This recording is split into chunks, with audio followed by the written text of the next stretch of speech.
budaya dan salam kebajikan bagi kita semua.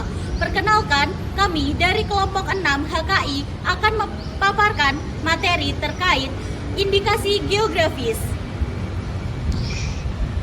Kemarin kan ada nih di pelajaran kita HKI, dosen HKI bilang ada yang namanya indikasi geografis.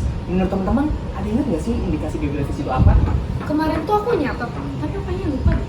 Kamu ingat nggak? Oh ya, kira-kira ya.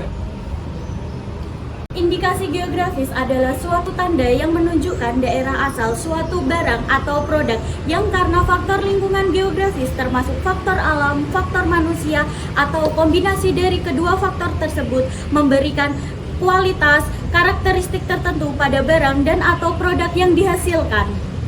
Dasar hukum pada indikasi geografis terdapat dalam Undang-Undang Nomor 15 Tahun 2001 tentang merek. Tetapi dalam undang-undang tersebut masih banyak terdapat kekurangan yang belum dapat menampung perkembangan masyarakat di bidang merek dan indikasi geografis, serta belum cukup menjamin perkembangan ekonomi lokal dan nasional. Untuk itu perlu diganti menjadi Undang-Undang Nomor 20 Tahun 2016 tentang merek dan indikasi geografis. Sebagai indikasi geografis dapat berupa etiket atau label yang diletakkan pada barang yang dihasilkan. Tanda bisa berupa nama, tempat, wilayah atau daerah, kata, atau kombinasi dari unsur-unsur tersebut. Nah teman-teman, selanjutnya kita akan membahas beberapa contoh indikasi geografis yang telah terdaftar secara resmi di Indonesia. Yang pertama ada kopi Gayo dari Aceh Tengah yang terkenal dengan rasa kuat dan rendah keasaman. Yang kedua ada kopi Kintamani dari Bali dengan cita rasa buah-buahan. Yang ketiga ada lada putih Muntok dari Bangka Belitung yang diakui kualitas ekspornya. Serta beras Adan Krayan dari Kalimantan Utara yang merupakan beras organik tradisional. Selain itu teman-teman, terdapat pula tenung Ika Sika dari Nusa Tenggara Timur, gula merah semut Kulon Progo dari Yogyakarta, Salak Pondok Sleman dari Yogyakarta, Manggis Wanayasa dari Purwakarta. Terus di Jawa Tengah teman-teman ada batik tulis Sogan Solo dari Surakarta dan ubi Cilembu dari Sebudang yang menghasilkan rasa manis karamel khas saat dipanggang. Nah teman-teman, semua produk tersebut mendapatkan perlindungan hukum berdasarkan Undang-Undang Nomor 20 Tahun 2016 tentang merek dan indikasi geografis, yang dimana menyebutkan bahwa indikasi geografis adalah tanda yang menunjukkan daerah asal suatu produk karena pengaruh lingkungan geografis baik faktor alam, manusia, maupun kombinasinya, yang tentunya teman-teman memberikan ciri khas dan kualitas tertentu pada produk tersebut. Begitu ya teman-teman. Nah teman-teman, selanjutnya kita akan membahas tentang kekayaan intelektual. Pada umumnya kekayaan intelektual dibagi menjadi dua bentuk.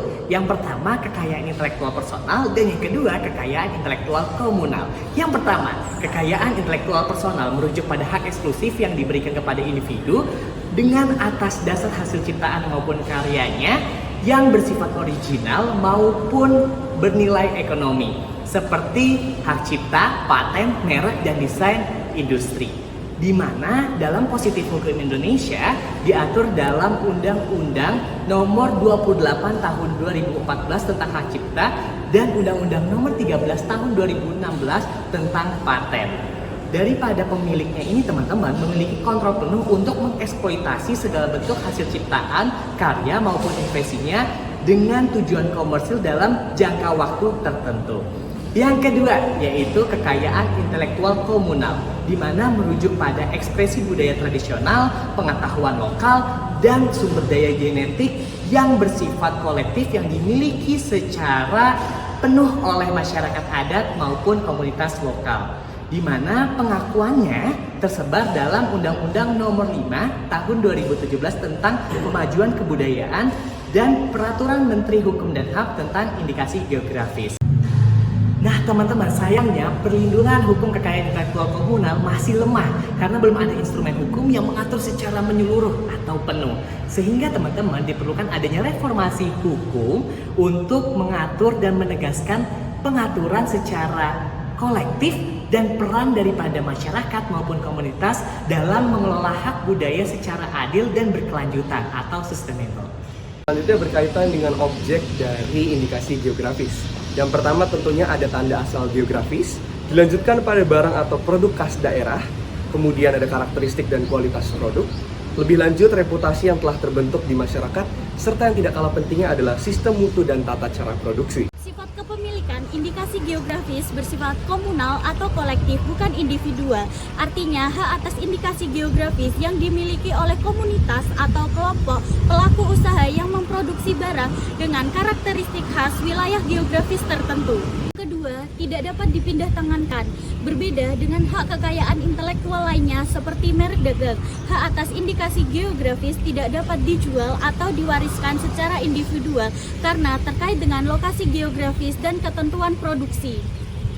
Ketiga, berdasarkan asal geografis, artinya sifat kepemilikan indikasi geografis berdasarkan tempat asal dan produksi secara tradisional.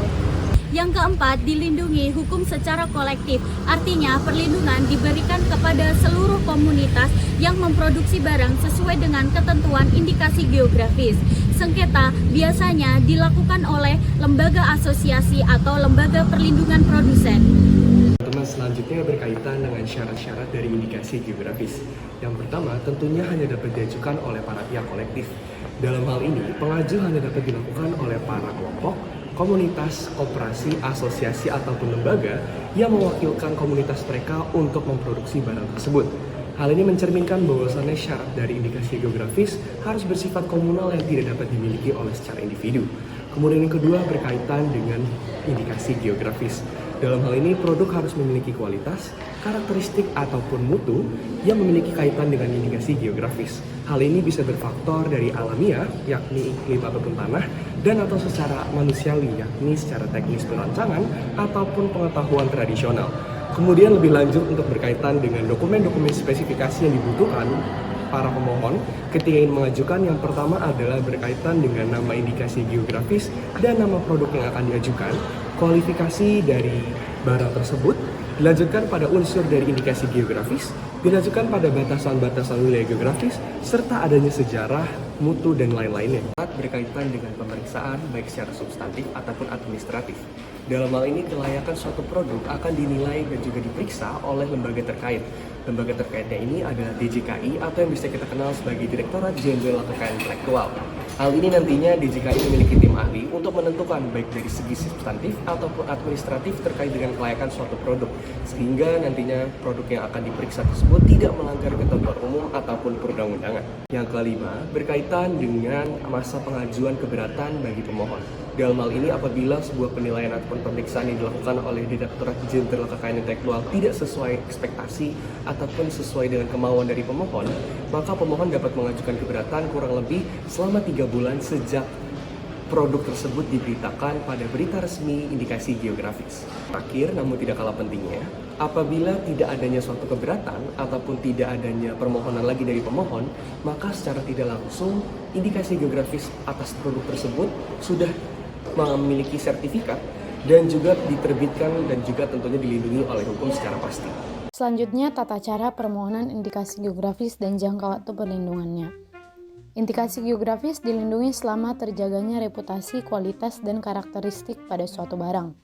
Permohonan pendaftaran indikasi geografis dapat diajukan oleh asosiasi, kelompok produsen, koperasi, atau organisasi yang mewakili produsen barang yang ingin didaftarkan sebagai indikasi geografis. Cara mengajukan permohonan pendaftaran menurut web DJKI. Yang pertama, mengajukan permohonan pendaftaran ke Direktorat Jenderal Kekayaan Intelektual dengan menggunakan formulir yang telah disediakan dalam rangkap 3 dan diketik dalam bahasa Indonesia. Yang kedua, surat permohonan pendaftaran dilampirkan dengan A. Surat kuasa khusus apabila permohonan pendaftaran dikuasakan, B. Bukti pembayaran biaya permohonan, C. Buku persyaratan yang memuat nama indikasi geografis, nama barang yang dilindungi, uraian karakteristik dan kualitas barang yang membedakan dengan produk sejenis, uraian tentang batas wilayah dan faktor geografis yang mempengaruhi produk, serta uraian tentang sejarah dan reputasi produk terkait wilayah tersebut. Selanjutnya yang ketiga, pemeriksaan administrasi dan substantif. Setelah permohonan diterima, DJKI akan melakukan pemeriksaan administratif terhadap kelengkapan dokumen dan pemeriksaan substansif oleh tim ahli indikasi geografis untuk menilai apakah produk memenuhi syarat sebagai indikasi geografis. Yang keempat, pengumuman dan permohonan. DJKI akan mengumumkan permohonan permohonan indikasi geografis dalam berita resmi indikasi geografis selama 3 bulan. Dan yang kelima, keputusan dan pencatatan. Jika tidak ada keberatan atau keberatan telah diselesaikan, DJKI akan mencatat dan menerbitkan sertifikat pendaftaran indikasi geografis. Informasi pendaftaran akan diumumkan secara resmi. Nama domain perlu didaftarkan di Pengelola Nama Domain Internet Indonesia atau biasa disingkat dengan PANDI. Tujuannya adalah agar merek dan juga logo terdaftar sehingga pengusaha tidak mengalami cyber squatting ataupun typo squatting. Nama domain telah diatur dalam pasal 23 ayat 1 Undang-Undang Nomor 11 Tahun 2008 tentang UITE yang berbunyi, setiap penyelenggara negara, orang, badan usaha, dan atau masyarakat berhak untuk memiliki nama domain berdasarkan pada prinsip pendaftar pertama. Dari kutipan pasal tersebut, kita dapat menyimpulkan bahwa pihak pertama yang mendaftarkan nama domain adalah orang yang berhak atas nama domain tersebut. Indonesia adalah sebuah negara yang memiliki banyak keberagaman. Keberagaman itu didapatkan dari berbagai macam masyarakat adat yang hidup di seluruh penjuru Indonesia. Masyarakat adat ini juga disebut sebagai komunitas komunal yang juga berdampingan dengan berbagai macam agama dan budaya yang kemudian menghasilkan suatu kekayaan intelektual komunal. Kekayaan intelektual komunal ini juga telah diatur dalam Peraturan Pemerintah Nomor 56 Tahun 2022. Salah satu bentuk kekayaan intelektual komunal merupakan indikasi asal. Pasal 63 Undang-Undang Nomor 20 Tahun 2016 telah mendefinisikan indikasi asal merupakan ciri asal barang dan atau jasa yang tidak secara langsung terkait dengan faktor alam. Kehidupan sehari-hari kita tidak terlepas dari yang namanya indikasi asal. Contoh kecilnya saja adalah label Made in China pada kamera Nikon. Kamera Nikon ini padahal diproduksi di pabrik Cina, namun merek mereka adalah merek Jepang.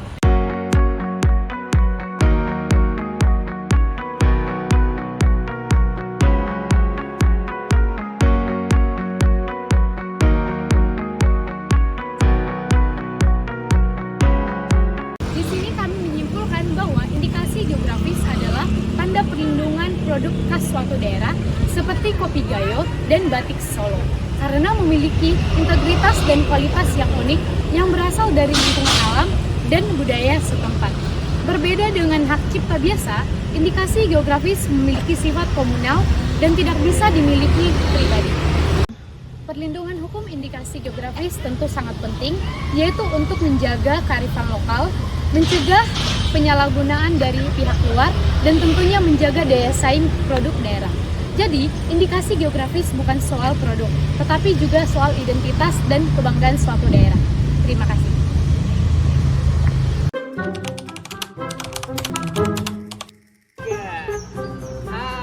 Say halo. Perlu diganti. Apa? Apa sih? Kan mau pamer kan?